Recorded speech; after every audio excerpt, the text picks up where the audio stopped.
Hello everyone and welcome back to Journey to Everywhere, a Kerbal Space Program series where we are trying to go to every celestial body in the game. And we are starting off today here with Bob Kerman, who is on Juno and has been stuck on Juno for 23 years, all on his own, and I'm starting to feel a little bit sorry for him. He might be starting to go a little bit mad being stuck here on the surface on his own for so long. So at the start of today's video, we're going to be sending this guy some company. And to do that, we're going to be jumping into our research and development center here and spending some of the science that we gathered in the last episode, because I want this command module here because I think this is good for base building. And today we're going to be starting to build the beginnings of a Juno colony. So here is Juno Base 1. This thing is going to be going to give Bob Kerman something to do and to provide him with some friends as well. We've got the living capsules on the side here, as well as the science module and the command module. So there's room for tons of kerbals to come along. It's not going to be Jebediah, but we can send along Tankau, we can send along Jarell, Dobie, Zeltop, Triston, Cranberry on a Carberry, and then we'll leave an empty seat ready for Bob when we get there. But you may have noticed this thing doesn't actually have a way of getting to Juno or landing, so I'm gonna have to build the rocket around it and work out some kind of landing system. We've got some parachutes strapped to the top, but that won't be enough on Juno. I'm thinking we're gonna put some thrusters on the sides of these science juniors, and then we can decouple them when we get close to the surface. So let's go ahead and build the rocket right now.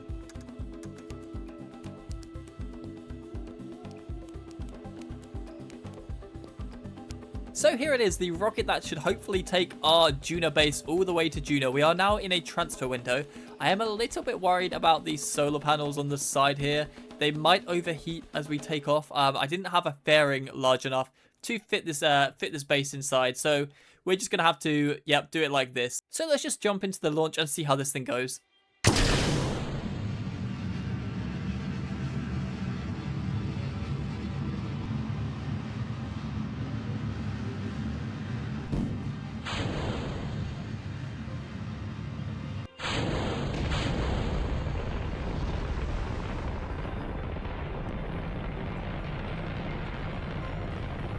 Well, we have made it out of the atmosphere and our solar panels are still intact, which is great.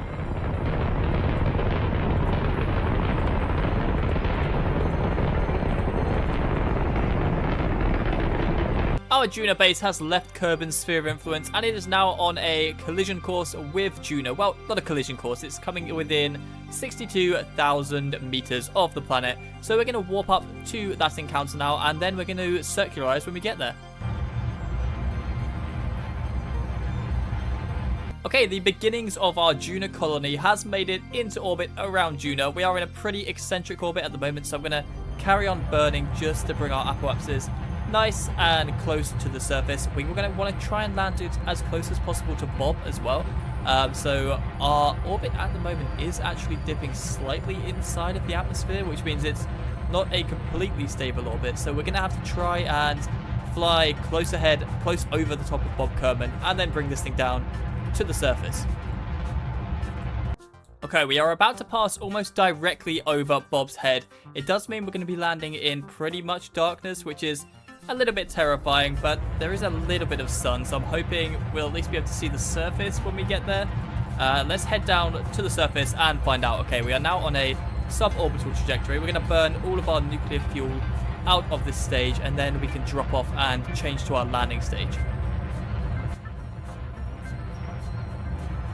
Okay, there is the end of our nuclear stage, so let's go ahead and decouple that away, like that. Okay, now we can reactivate these engines here. These are the ones that should hopefully bring us safely to the surface. Also going to deploy our landing legs. Unfortunately, we have slightly overshot Bob, so he might have to go on a bit of a walk to get here. I don't want to use too much of the fuel in this stage because we need it to land safely. Maybe if I burn down to about half fuel in this stage, and then we'll have to save the rest for landing. Sorry, Bob, you're going to have to walk a little bit. Okay, let's begin our descent properly now. We're coming down relatively close to Bob. I say relatively close. He's going to have quite a long walk, but that's as best as I can do with the amount of fuel that we have. Okay, we're going to deploy the parachutes now. And they haven't deployed yet, but that's fine. Right, we're going to slow down as well using the thrusters because these parachutes are not going to be strong enough on their own to bring us safely to the surface with the atmosphere of Juno being so thin. Okay, we have used all the fuel in that stage. We're going to dump those. Hopefully the parachute should deploy soon. There we go. Oh no, I don't want that to hit me. Right, we're still going far too fast. Come on, slow down. Okay, I think we're going okay. We're still going a little bit faster than I would have liked.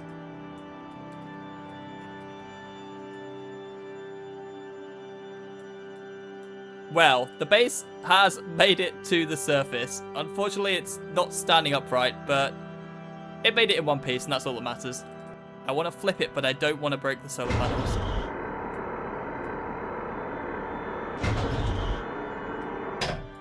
You know what? It's fine here on the surface.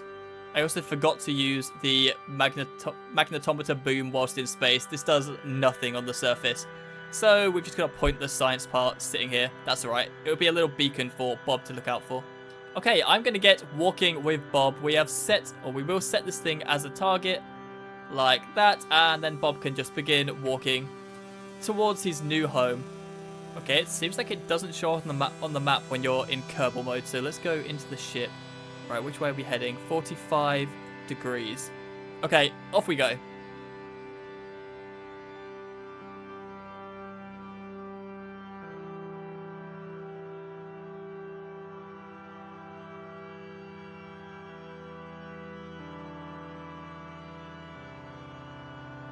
Well, it has taken long enough, but Bob Kerman has finally found his new home and his new friends as well, and he's fallen over.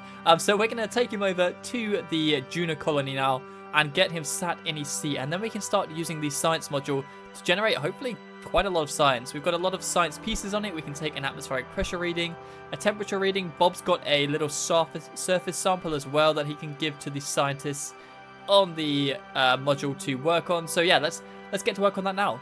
Okay, so Bob has now joined his friends in the colony vessel. If we take a look inside, here he is in the little science module, ready to get started on a lot of work today. So at the moment, he has got a surface sample, which we can process in the lab here. There we go, 330 data.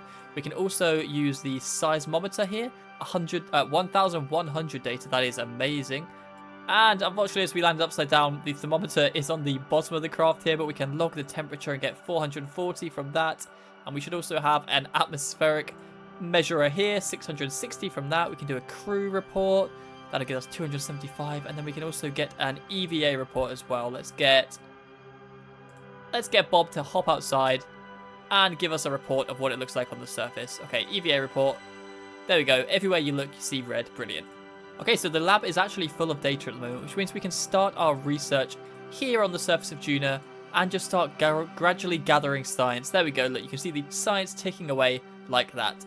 Okay, we are back at the KSC now, and I've squeezed every last drop of science out of that Juno base, and we've got 4,592 science. I think we can almost complete the tech tree with this. Is that right? This is 500. Okay, no, we can't. We can get a lot of stuff with this. And in today's video, we're going to be heading out to the Joule system, so I think we're going to want very heavy rockets. Why not?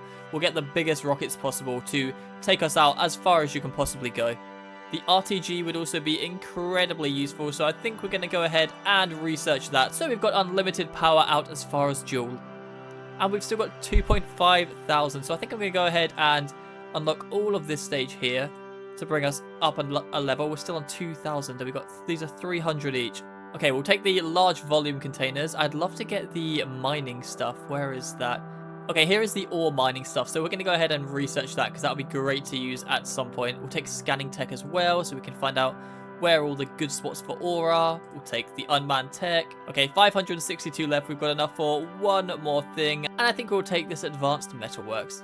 Okay, so we're looking at the Kerbal solar system now, and we have actually been to most places in the game now. We went to Dres last time out. We've been to one place in the Joule system, and that is Lathe, and that's probably the easiest of the moons to land on because it has an atmosphere. And in today's video, we're going to be going to the next moon out, which is the icy moon of Val. Okay, so here we have the Ice Gator, which should hopefully take a couple of kerbals all the way out to Val. And our kerbals going out to Val are going to be Jedni Kerman and Valentina Kerman.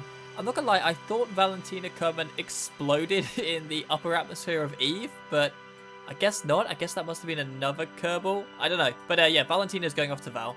Okay, the ice skater is now sat on the launch pad, ready to fire off Jedni and Valentina towards Val. We are in a dual transfer window, so let's get this mission started, and I'll check back in with you guys when we are in orbit around the icy moon of Val.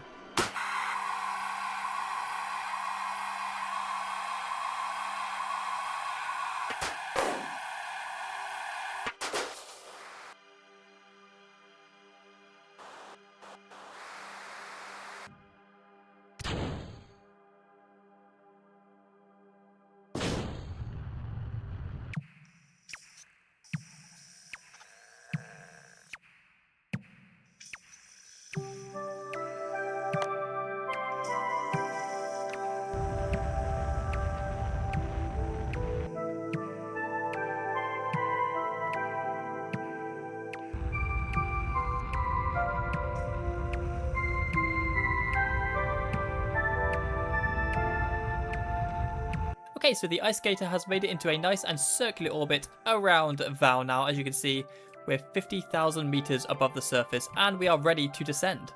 We've still got more than enough delta V in this thing to make it down to the surface. In fact, we've still got enough fuel in the nuclear engines probably to land, and we're not going to be doing that. We're going to be decoupling the nuclear engines away and landing with the landing module at the top here, but we will be using what's left of the nuclear thrusters to take us down to the surface.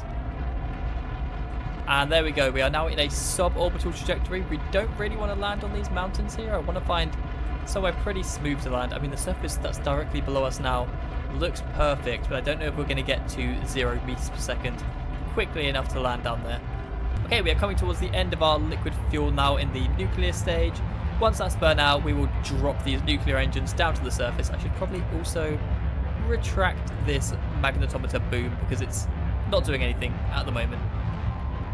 And there we go, we are out of liquid fuel in our nuclear engine, so let's decouple away and slowly drift away from that stage, which has taken us all the way from Kerbin to Joule. And we're getting a nice Joule rise at the moment, as well as Lathe, and I think that's Tylo in the sky over there.